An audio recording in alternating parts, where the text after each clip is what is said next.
కుకే సుబ్రహ్మణ్యకి ఎందుకు వెళ్ళాలి? ఎవరికైనా సర్పదోషం, రాహుకేతు ఎఫెక్ట్, అనుకున్న పనులు జరగకపోవడం, జాబ్ రాకపోవడం, పెళ్ళిళ్ళు అవ్వకపోవడం, పెళ్ళైతే పిల్లలు పుట్టకపోవడం, ఇలా లైఫ్లో ఇంప్రూవ్మెంట్ అనేది లేని వాళ్ళు కుకే సుబ్రహ్మణ్య అనే ఊరికి వెళ్ళి సర్ప సంస్కార, అశ్లేష బలి, నాగప్రతిష్ఠ అనే పూజలు చేయిస్తారు. కొంతమంది కుకే సుబ్రహ్మణ్య అనే ఊరిలోనే 3 nights స్టే కూడా చేస్తారు. సర్ప సంస్కారకు వెళ్ళాలంటే మినిమం 45 days ముందే మీరు టికెట్ బుకింగ్ చేసుకోండి. టెంపుల్ దగ్గర అశ్లేష బలి, నాగప్రతిష్ఠకి డైరెక్ట్ టికెట్స్ తీసుకోవచ్చు, కానీ సర్ప సంస్కారం ఆన్లైన్లోనే చేసుకోవాలి.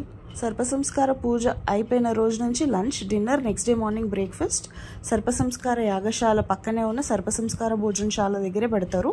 మిగిలిన దేవస్థానం లేకపోతే బయటైనా భోంచేయచ్చు. సర్ప సంస్కార బుక్ చేసుకున్న వాళ్ళకి నాగప్రతిష్ఠ కూడా అదే టికెట్లో ఇంక్లూడ్ అయి ఉంటుంది.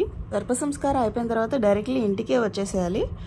నాగప్రతిష్ఠ అయిపోయిన తర్వాత ఇచ్చే కొబ్బరికాయ, చక్కెర పలుకులతో ఇంటికి వచ్చి స్వీట్ చేసుకొని పూజలో కూర్చున్న వాళ్ళు మాత్రమే తినాలి.